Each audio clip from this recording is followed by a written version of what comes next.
설교의 제목이 신자의 죄책감입니다. 신자는 여러분과 저를 말하고 우리 예수 믿는 사람들을 말하고 죄책감, 이 죄책감 이것 때문에 많은 엄청난 영적인 부정적인 문제들이 발생됩니다. 오늘 그래서 이 말씀을 통해서 우리가 신앙생활 해나가는 데 있어서 신앙의 기둥을 세우는데 주춧돌 하나를 아주 든든하게 확보하는 시간이 되어지기를 바랍니다. 여러분들 옆에 앞뒤 은혜 많이 받읍시다. 꼭 받읍시다. 정신 차립시다. 시작.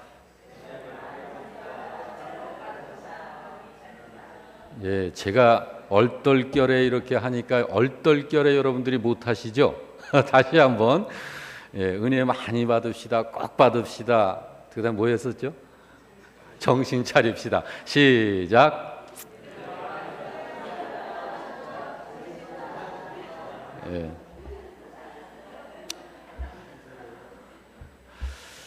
자, 신자의 죄책감입니다. 오늘 본문의 말씀이 로마서 6장 11절 이와 같이 너희도 너희 자신을 죄에 대하여는 죽은 자요 그리스도 예수 안에서 하나님을 대하여는 산 자로 여길지어다.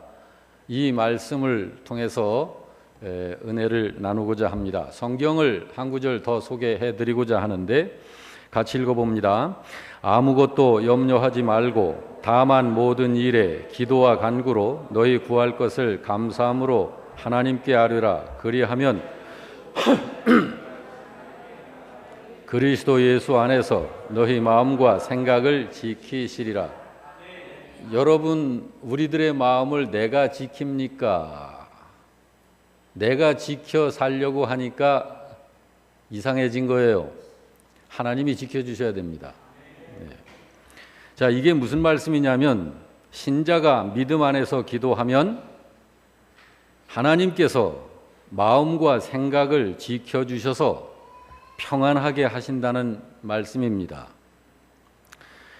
마음의 평안은 사람이 마음을 다잡고 결심한다고 해서 되지 않는 겁니다. 평안하고 싶지 않은 사람 어디 있어요? 다시 말씀드립니다. 마음의 평안은 사람이 마음을 다잡고 결심을 단단히 해서 그런다고 해서 되는 거 아니에요. 마음은 하나님이 지켜주셔야 한다는 것을 믿으시기 바랍니다. 마음을 가장 괴롭게 하고 힘들게 하는 게 뭘까요? 죄책감입니다. 죄책감은 잡는다고 해서 해결되는 거 아니고 마음을 다잡는다고 해서 되는 것도 아닙니다. 어떤 사람이 못된 짓을 했습니다. 양품점에 들어가 현금을 빼앗고 거부하는 그 주인까지 살해하고 도망쳤습니다. 경찰은 혼미한 수사 끝에 진범도 아닌 사람을 체포해서 그 사람을 진범으로 만들어 가지고 구속시켰고 사형까지 집행했습니다. 진범은 멀리 외국으로 도망하여 20년을 살았습니다. 20년이 지나자 생각하기를 내 나라로 돌아가도 아무도 날 알아보지 못하겠지? 라고 생각하고는 고향으로 돌아왔습니다.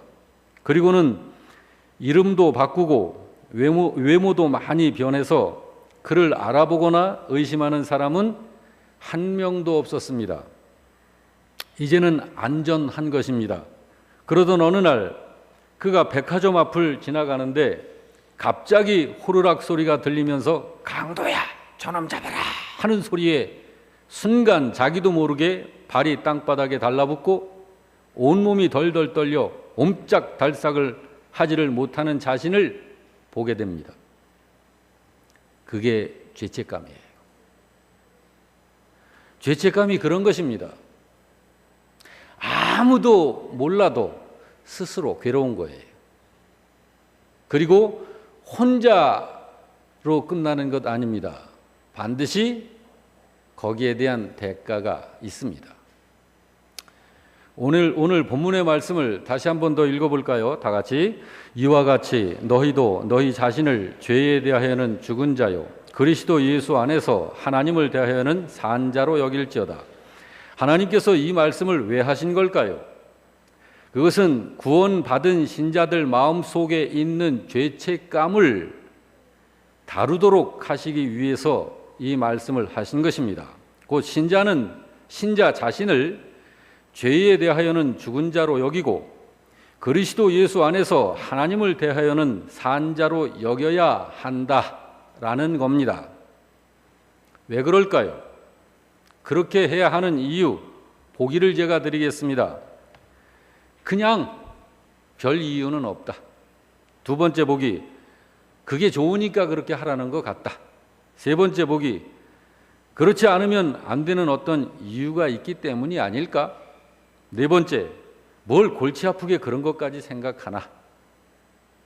자, 여러분, 하나님께서 이 말씀을 왜 하신 걸까요? 하나님께서 바울 사도를 통하여 이 말씀을 하신 것은 분명한 이유가 있기 때문입니다.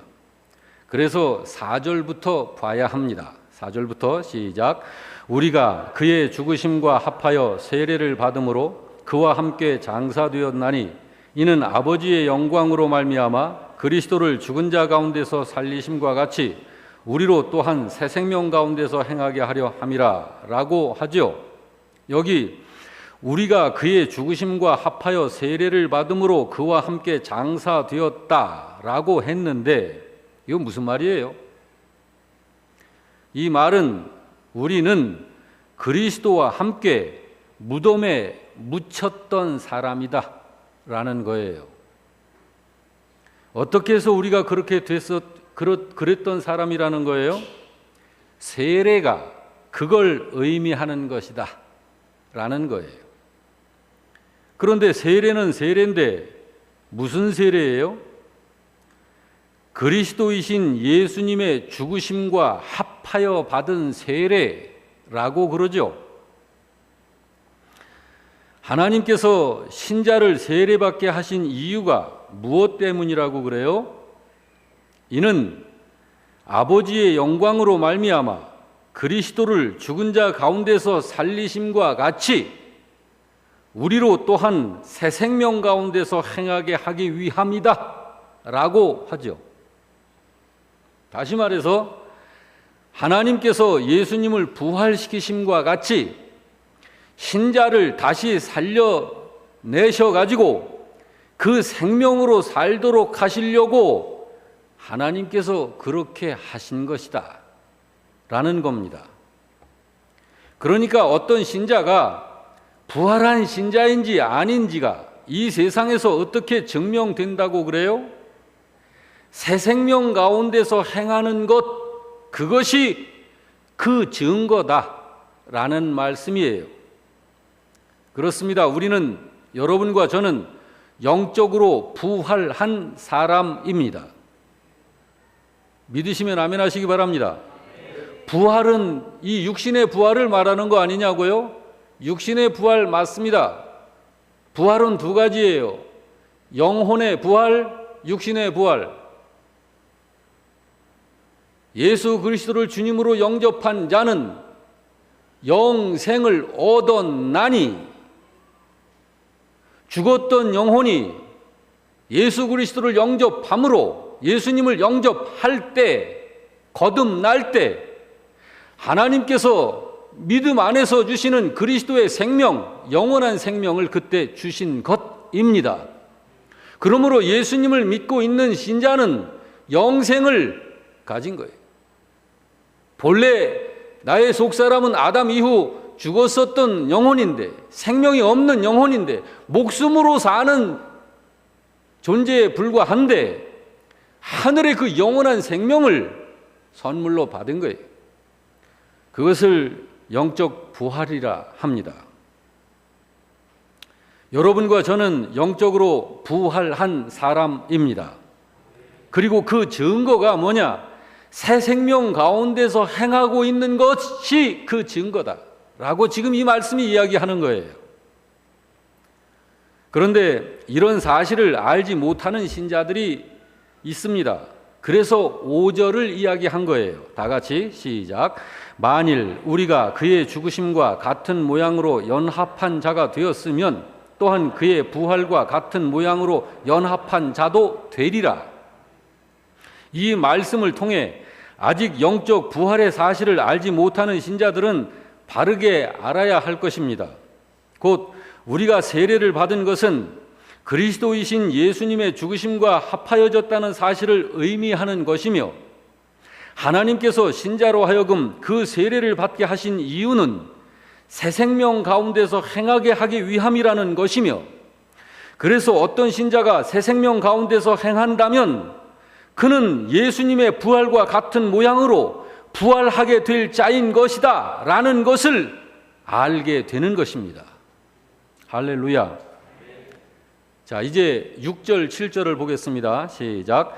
우리가 알거니와 우리의 옛 사람이 예수와 함께 십자가에 못 박힌 것은 죄의 몸이 죽어 다시는 우리가 하지 아니하려 함이니, 이는 죽은 자가 죄에서 벗어나 의롭다 하심을 얻었음이니라.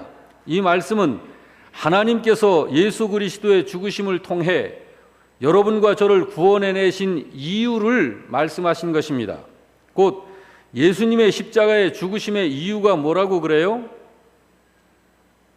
예수님이 십자가에 죽으심의 의미, 신자가 함께 죽으신 죽음이다. 예수님이 십자가에 못 박히신 이유가 뭐라고 그래요?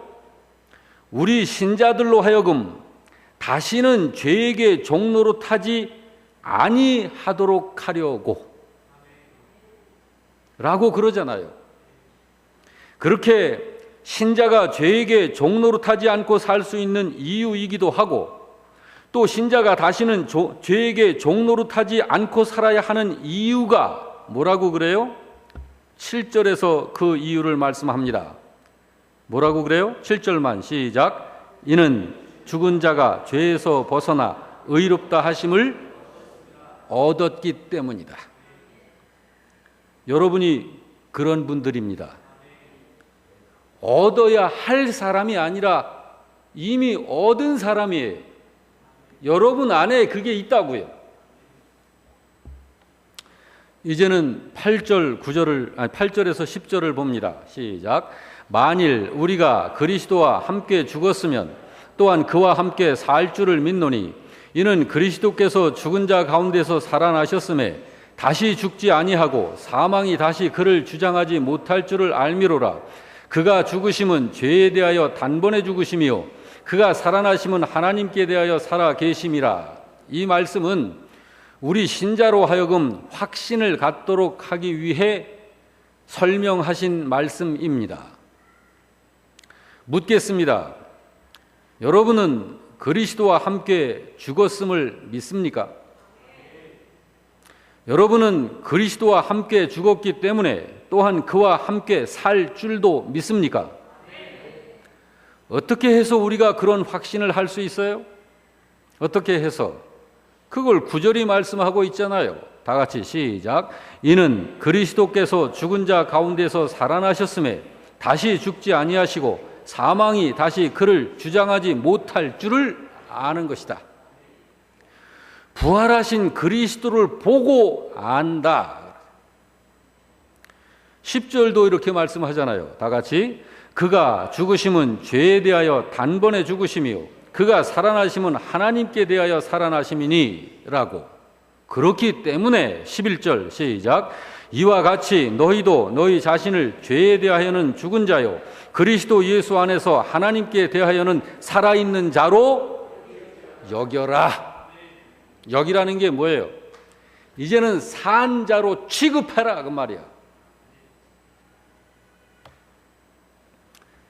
자, 11절 이 말씀 다시 한 번 더 봅니다. 시작. 이와 같이 너희도 너희 자신을 죄에 대하여는 죽은 자요 그리스도 예수 안에서 하나님을 대하여는 산 자로 여길지어다.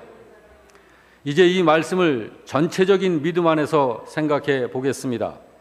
왜 신자는 신자 자신을 죄에 대하여는 죽은 자로 여기고 그리스도 예수 안에서 하나님을 대하여는 산 자로 여겨야 한다는 걸까요? 여러분, 믿음의 삶을 살려면, 그렇게 하지 않으면 믿음의 삶이 안 되기 때문입니다.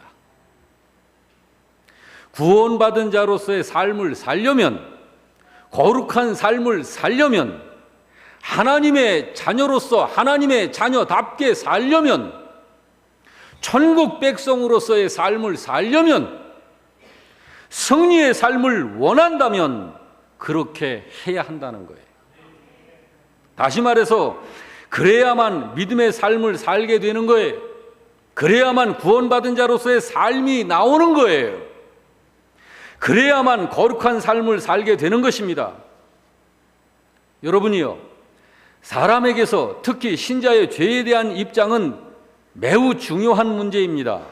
왜 그러냐면 구원받음과 구원받지 못함의 여부가 죄에 대하여 어떤 입장에 있느냐로 정의가 되는 것이기 때문에 그렇습니다. 여기서 말씀하고 있듯이 두 부류의 신자들이 있는 것입니다.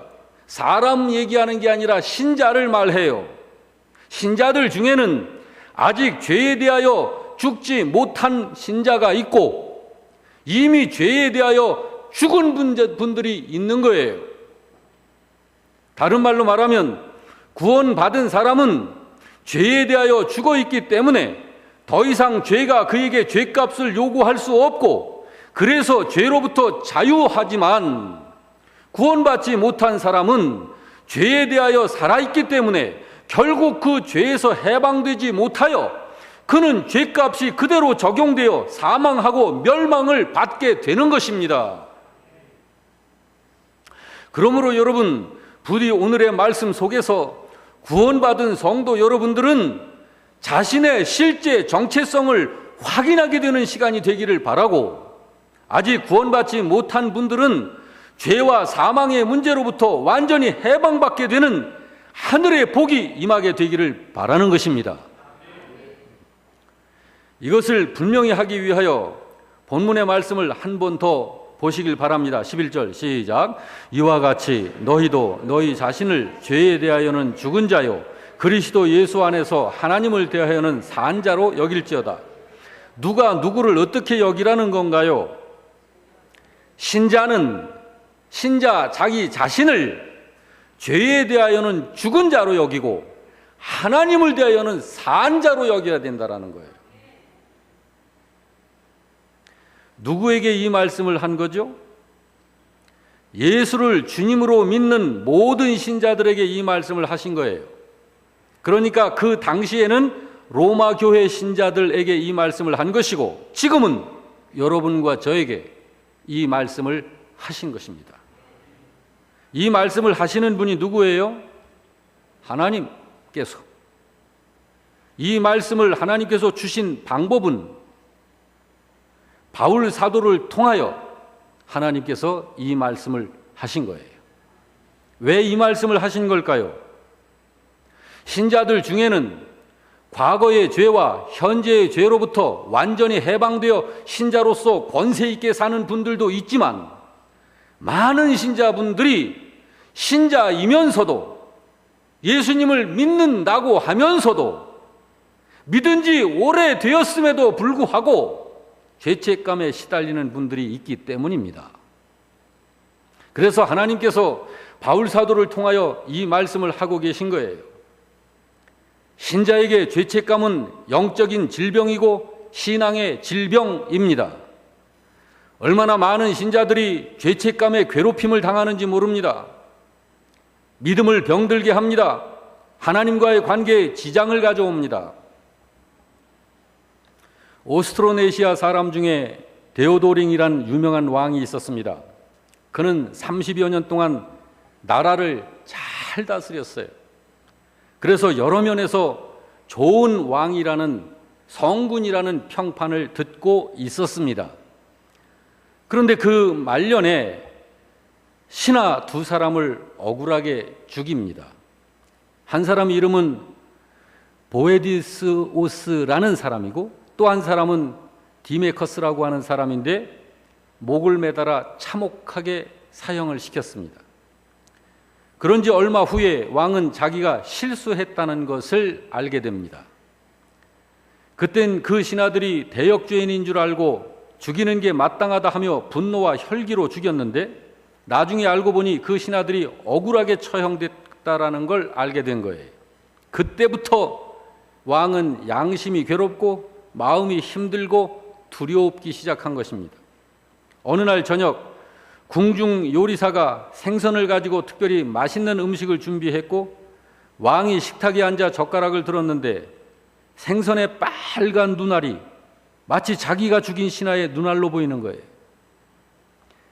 벌어진 생선의 입안에 날카로운 이빨이 마치 자기가 죽인 그 두 사람이 자기에게 원수를 갚으려고 이를 악물고 뛰어나오는 것 같이 보이는 거예요. 너무나 무서웠습니다. 그러면서 날이 갈수록 바짝바짝 말라가기 시작하더니 결국 그는 눕기 시작했고 침상에서 일어나지 못하고 세상을 떠났습니다. 그게 죄책감이에요. 이런 죄책감에서 나와야 합니다. 여러분, 이런 죄책감, 이 죄책감은 영혼을 사냥하는 마귀의 무기예요. 우리 신자들은 이런 죄책감에서 나와야 돼요. 당연히 성숙한 신자들은 이런 죄책감에서 벗어나 영적 자유함을 누리면서 살지만 수많은 신자들이 이런 죄책감에서 못 나와요. 어떻게 하면 죄책감에서 나올 수 있느냐고요? 나올 수 있습니다. 딸 하나를 데리고 살다가 암으로 신음하며 죽어가던 젊은 부인이 있었습니다. 어린 딸이 교회로 찾아가서는 엄마가 죽게 된 사실을 목사님께 이야기합니다. 목사님, 우리 엄마를 찾아와 주세요. 엄마가 돌아가시기 전에 예수님 믿고 천국 가게 해주세요 라고 부탁을 합니다. 목사님이 찾아가서 그 애의 엄마를 만납니다. 그런데 그 애의 엄마가 차갑게 거절합니다. 저는 목사님이 만날 만한 사람이 못 됩니다. 저는 평생 하나님을 믿지 않은 사람이에요. 제가 이런 병에 걸려 죽는 것은 당연한 것입니다. 젊은 날 쾌락을 조차 산 죗값을 치르는 것이니 달게 받을 뿐입니다. 그러니 돌아가 주십시오. 여러분, 이게 죄책감입니다. 그때 목사님이 고개를 들어 벽을 바라보니 옷장에 사진 한 장이 붙어 있는 것입니다. 그러면서 목사님이 말씀합니다. 저 옷장에 붙어 있는 저 사진 속 아이가 누군가요? 저의 외동딸입니다. 제 자식은 저 아이 하나밖에 없습니다. 목사님이 말씀합니다. 아주머님, 딸이 엄마 말을 안 듣고 나가 놀다가 몹쓸 병에 걸리면 그 딸 버리시겠습니까? 아니죠, 목사님. 하나밖에 없는 내 딸인데 엄마 말 안 들었다고 해서 또 아무리 몹쓸 병에 걸렸다고 해서 어떻게 딸을 버립니까? 목사님이 말씀합니다. 당신도 하나님께 그런 딸입니다. 지금이라도 회개하고 돌아오면 당신이 딸을 안아주듯이 하나님이 당신을 안아주실 것입니다. 여러분, 그렇게 나오는 거예요. 죄책감에서. 그렇게 나오는 거예요. 다른 방법 없어요. 신자는요, 죄책감에서 나와야만 합니다. 어떤 죄가 됐든지 간에 거기서 나와야 됩니다. 죄책감에서 나오지 못한 채 신앙생활하는 것은 전염병이 나도는 방 속에다가 자기를 방치하는 것하고 똑같아요.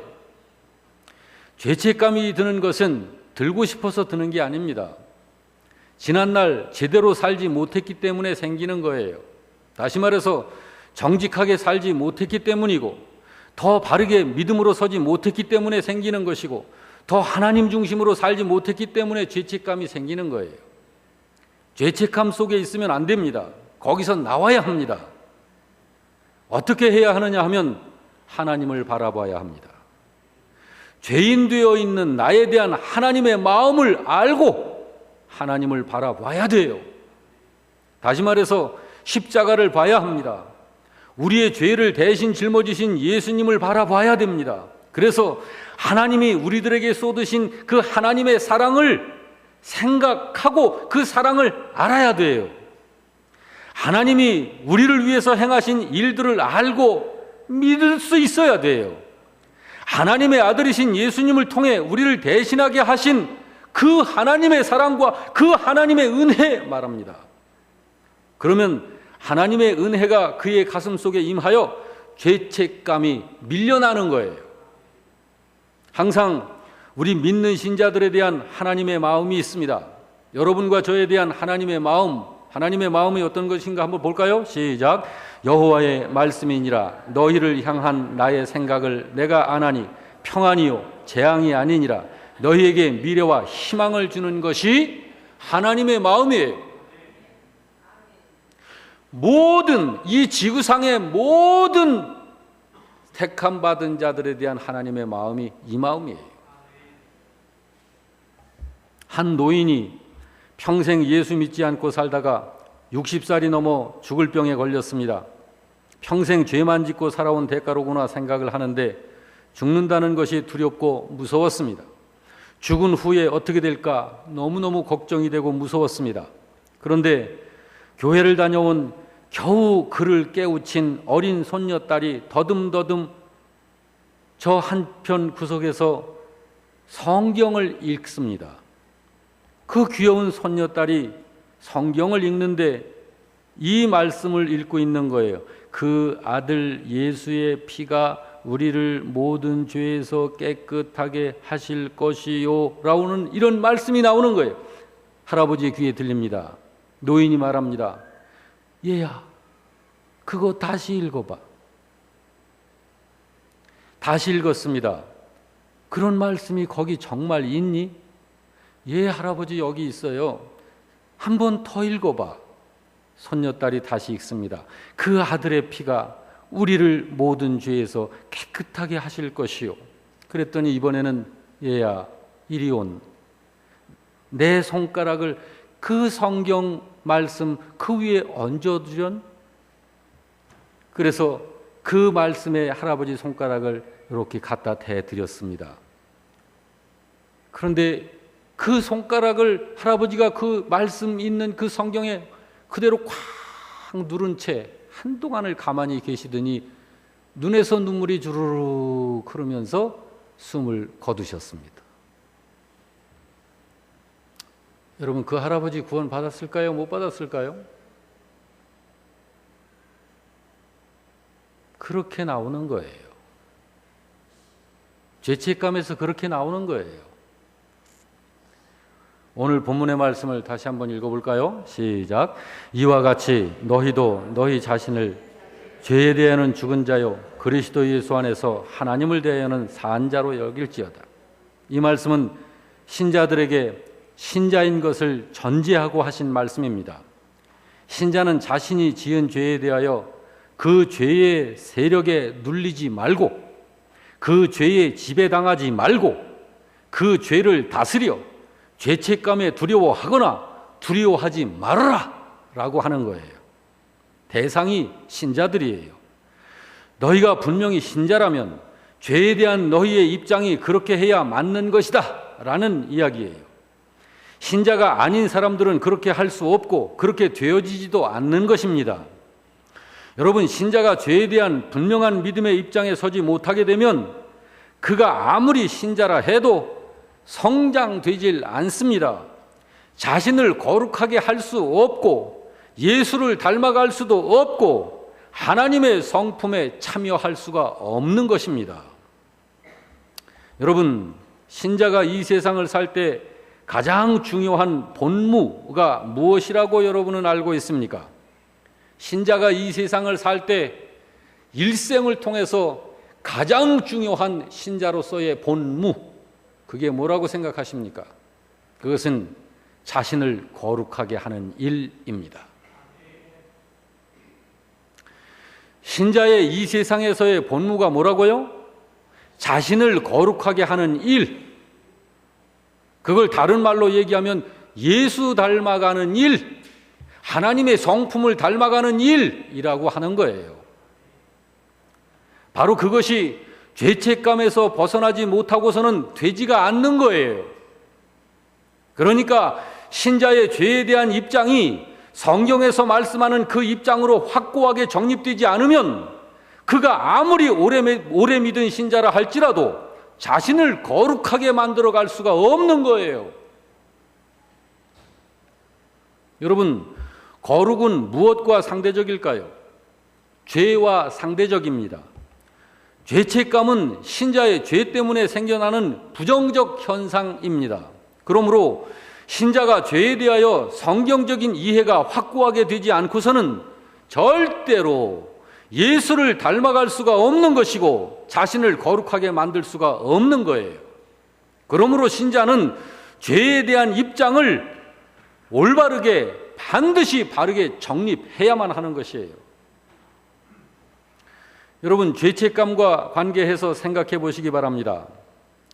여러분, 신자는 거룩이라는 것을 스스로 만들어내야 하는 겁니까? 아니면 누군가로부터 거룩을 받아야 하는 걸까요? 여러분, 이런 것들이 신앙에 굉장히 중요한 문제예요. 이런 걸 제대로 모르면 항상 짙은 안개 속을 걷는 인생처럼 늘 희미한 거예요. 신자는 스스로 거룩을 만들어서 하나님 앞에 내놔야 하는 걸까요?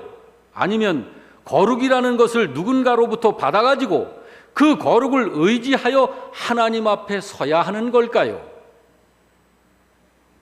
여러분, 우리의 거룩은요, 이미 누군가로부터 받아가지고 있는 것입니다. 우리가 누구에게 받았어요? 예수님한테 받은 거예요. 예수님의 거룩을 우리의 거룩으로 받아가지고 있는 거예요. 신자들은. 그런 것처럼 우리는요, 예수님께서 우리의 죄와 그 죄값을 대신 치러주신 그 결과를 우리의 것으로 받아가지고 있는 사람인 것이에요. 우리는 아무것도 한 게 없어요. 모두 예수님께서 해주신 거라고요. 예수님께서 전부 다 대신 해주신 그것을 내가 믿음으로 봐가지고 마치 내가 한 것처럼 그 효과를 누리고 있는 거예요. 그건 마치 천국의 장자된 것과 같은 거예요. 여러분, 우리가 하나님 나라에서 어떤 자들이죠? 우리가 하나님 나라에서 어떤 자들인가요? 보기를 드리겠습니다. 우리가 하나님 나라에서 장자다. 두 번째 보기, 아니다. 장자는 아니고 둘째, 셋째, 차자다. 아니다. 그냥 여러 자녀들이다. 아이, 모르겠다. 어느 쪽이? 여러분, 우리는 하나님 나라의 장자들입니다. 믿으시기 바랍니다. 그냥 장자라고 믿어야 좋은 거니까 그렇게 믿어야 하는 게 아니고 하나님께서 우리를 천국의 장자로 만들어 놓으셨기 때문에 하나님께서 여러분과 저를 천국의 장자로 만들어 놓으셨기 때문에 우리가 하나님 나라의 장자인 거예요. 그래서 히브리서 12장에서는 뭐라고 말씀해요? 다 같이. 그러나 너희가 이른 곳은 시온산과 살아계신 하나님의 도성인 하늘의 예루살렘과 천만 천사와 하늘에 기록된 장자들의 모임과 교회와 만민의 심판자이신 하나님과 및 온전하게 된 의인의 영들과 새 언약의 중보자이신 예수와 및 아벨의 피보다 더 나은 것을 말하는 뿌린 피니라 라고 그러지요. 여기 너희가 이른 곳이라고 했는데 너희가 누구예요? 예수 믿고 구원받은 모든 신자들을 말하는 거예요. 너희가. 자, 신자인 우리가 이르러 와 있는 곳이 어디라고 그래요? 시온산에 와 있는 거다. 너희는. 또 거기를 어디라고 그래요? 살아계신 하나님의 도성인 하늘의 예루살렘이다 그러잖아요. 또요, 천만 천사와 하늘에 기록된 장자들의 모임에 너희가 와 있는 거야 라고 하잖아요. 또 그 다음에는 그걸 교회라고 그러잖아요. 너희가 교회에 와 있는 거야. 또 만민의 심판자이신 하나님께 와 있는 거야 너희가. 또 온전하게 된 의인들의 영들이 되어 있는 거야 너희는 이라고 그러죠. 또 새 새 언약의 중보자이신 예수 안에 들어와 있는 것이고, 아벨의 피보다 더 나은 것을 말하는 뿌린 피가 너희에게는 적용됐어 라고 하는 말씀이에요. 이 말씀이 어려워요? 어려우셔요? 아니면은 너무너무 감동이 있어서 차마 아멘을 못 하시나요? 그렇습니다. 예수 그리스도 안에서 하나님의 자녀가 되어 있는 모든 구원받은 성도들은 모두가 하나님 나라의 장자인 것입니다. 그리고 우리 장자들은 모두가 다 예수님이 가지고 계신 거룩과 영광을 그 예수님 안에서 동일하게 상속받아 가지고 있는 사람들입니다. 그렇기 때문에 우리의 본무인 거룩은 하나님께 상속을 받는 것이지 우리가 만들어내야 되는 게 아니에요. 여러분, 우리들이 뭘 만들어내요?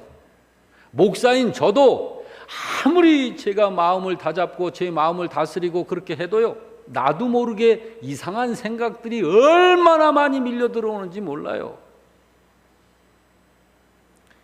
여러분, 조금 기분 나쁘게 하는 사람 있으면 어떻게 하고 싶겠어요? 제가 용서하고 싶겠어요? 아니면 가서 한 방 주워 받고 싶겠어요? 두 번째 마음이 저에게 있다고요. 제가 뭘 만들어요? 하나님 앞에 드릴 만한 걸 없어요. 그런 겁니다. 하나님의 사랑과, 그러니까 신자는 하나님께 받은 그 거룩을 가지고 그 거룩을 보존하고 지키면서 사는 것이 이 세상에서의 성도의 본무입니다. 하나님의 사랑과 하나님의 은혜 때문에 우리가 하나님 나라의 장자들이 되어 있는 거지, 여러분과 제가 믿는다 해도 우리들이 얼마나 잘 믿는다 해도, 여러분, 믿는 신자들의 그분이 가지고 있는 믿음의 모양을 그림으로 이렇게 나타내서 보여줄 수 있다면 가지각색이에요. 믿음 모양들이. 여러분, 믿음은 여러 종류가 있는 게 아니에요. 그렇지만 세상에는 믿음이 여러 종류가 있어요. 그러나 구원받는 믿음은 한 종류입니다. 구원받는 믿음은 하나예요. 아브라함이 그 믿음을 가진 것이고, 노아가 그 믿음을 가진 것이고, 아벨이 그 믿음을 가진 것이고, 예수님의 12 제자들이 그 믿음을 가진 것이고, 예수님이 우리들에게 주시려고 알려주신 믿음이 바로 그 믿음이에요.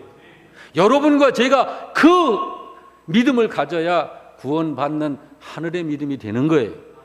그러나 교회를 다녀도 자기가 생각해서 자기가 이렇게 믿어야 되겠구나, 저렇게 믿어야 되겠구나, 나름대로 가지고 있는 믿음들이 얼마나 세상에는 많은지 몰라요.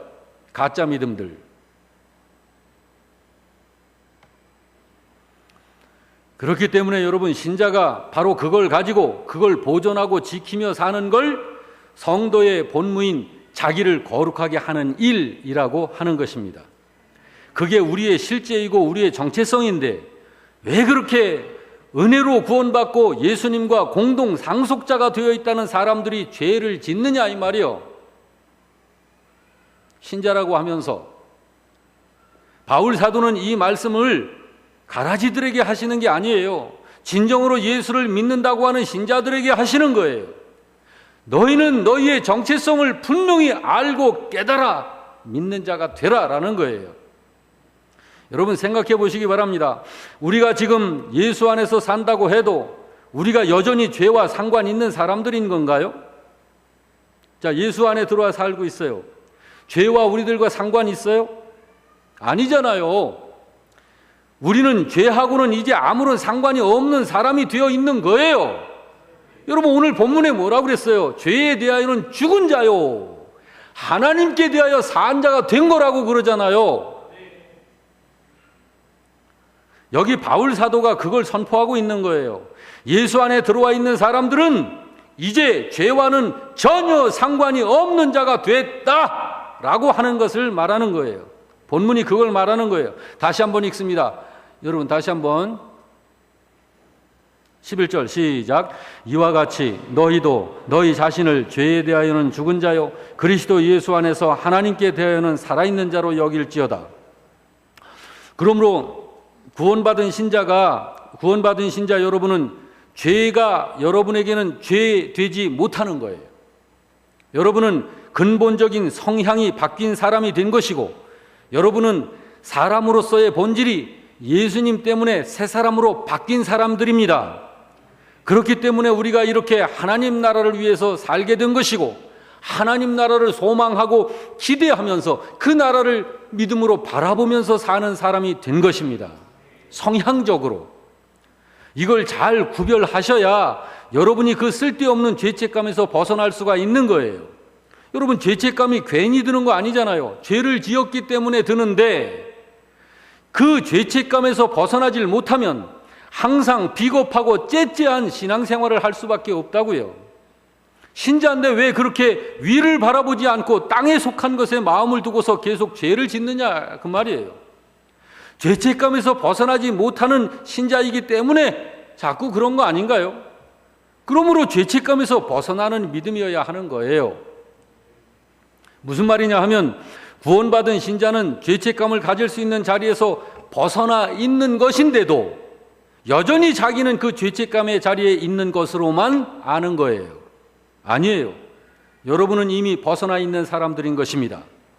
여러분, 정확히 말하자면 구원받은 사람들이 죄를 짓는다.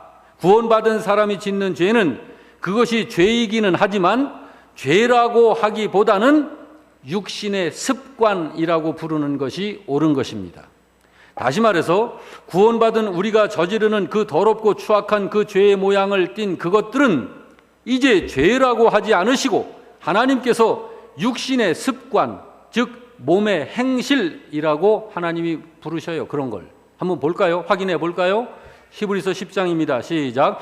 모이기를 패하는 어떤 사람들의 습관이라고 그러죠. 여러분, 모이기를 패하고 모이기를 싫어하는 자들의 그런 행위가 뭐예요? 그게 죄예요. 그런데 너희가 믿으면서도 그렇게 하니 너에게 습관으로 자리 잡고 있는 그거 그렇게 하지 마, 그러는 거예요. 구원받은 예수 믿는 신자들에게는 그거를 죄라고 말씀하시지 않아요. 습관이라고 그러죠. 그래서 성경을 한 군데 더 봅니다. 8장 로마서 시작. 너희가 육신대로 살면 반드시 죽을 것이로되 영으로서 몸의 행실을 죽이면 살리라. 몸의 행실이라 그러잖아요. 그런 거예요. 여러분에게서 나타내져야 하는 그 거룩이라는 것은 여러분이 만들어내야 하는 게 아니고 하나님이 그리스도이신 예수님 안에서 이미 상속해 주신 그것을 여러분의 옛사람의 습관과 몸의 행실이 가로막고 있는 걸 여러분이 노력하여 그 옛사람의 습관을 조금씩 제어하면서 그 거룩을 지켜내야 하는 것이고, 그래서 하나님이 여러분에게 주신 그 거룩을 밖으로 드러내는 거, 그게 이 세상을 사는 신자의 거룩이다 라고 하는 거예요. 그걸 신자의 거룩이라고 하는 거예요. 여러분, 이스라엘에게 구원이 어떤 거였죠? 애굽에서 나오는 것이 구원이었잖아요. 홍해바다를 걸어서 건너는 것, 그것이 구원이잖아요. 그래서 애굽에서 나와 홍해바다를 건널 때 애굽 땅 쪽에서 보면 죽음 속으로 들어가는 거예요. 애굽 땅 쪽에서 홍해바다로 들어가잖아요. 애굽 백성, 이스라엘 백성들이 걸어서, 여러분 바닷속을 걸어서 들어가는데 애굽 쪽에서 보면 죽음으로 들어가는 거잖아요. 그런데 하나님이 약속하신 그 방향 반대편에서 보면 홍해바다에서 나오는 거잖아요. 구원이 그렇게 이루어지는 것이지 구원을 신자 스스로 만들어내야 하는 게 아니란 말입니다. 나의 구원이라는 것이 그렇게 하나님이 나를 구원해내신 것이다 라는 그 구원에 대한 명확한 이해와 믿음, 그것이 바로 나를 복음에 합당한 삶을 사는 자로 만들어주는 거예요. 여러분, 그 하나님의 은혜가 바로 나를 이끌어가는 유일한 방법인 거예요. 그렇지 않으면 답이 없는 혼합주의가 되어버리는 거예요. 내가 아닌 것입니다. 오직 하나님의 은혜가 나에게 믿음을 갖게 하는 것이고, 오직 하나님의 그 은혜가 나의 신앙생활을 이끌어가는 유일한 하나님의 방법인 것이고, 오직 하나님의 그 은혜에 의해서 우리의 가치관, 인생관이 바뀌게 되는 것이고, 오직 하나님의 그 은혜가 우리를 복음에 합당한 삶을 살도록 이끌어주는 유일한 방법인 것이에요. 그러니까 여러분, 신자가 살면서 실수를 하고 실패할 때에 그 자리에서 나는 구원받은 자가 아닌가 봐, 그렇게 말하면 안 되는 거예요. 그 자리에서 신자는 내가 이렇게 깨트려지고 망가지고 파괴된 자이기 때문에 나는 절대로 나 스스로로서는 하나님 앞에 설 수 없는 존재로구나 라고 하는 것을 확인하고 인정해야 되는 거예요. 그러므로 마음을 다하고 뜻을 다하고 힘을 다해서 자꾸 하나님을 바라보고 하나님을 의지해야 하는 거예요. 결코 우리의 힘이 아니라니까요. 그래서 성경에 뭐라고 그래요? 너희는 대적하는 자를 인하여 두려워하지 말아라 라고 이야기하는 거예요. 무슨 말이에요? 너희는 구원받지 못한 자들이 아니다, 너희는 구원받은 사람들이다 라고 하는 거예요. 그러니까 너의 대적자들을 두려워하지 말아라 그러는 거예요. 그러니까 절대로 그런 것에 흔들리지 마, 죄책감에 시달리지 말라고 라고 하나님께서 우리들에게 자꾸 이야기를 하시는 거예요. 여러분, 성경이 죄를 이야기할 때 어떻게 이야기하죠? 로마서 6장 23절에 다 같이 시작. 죄의 삭은 사망.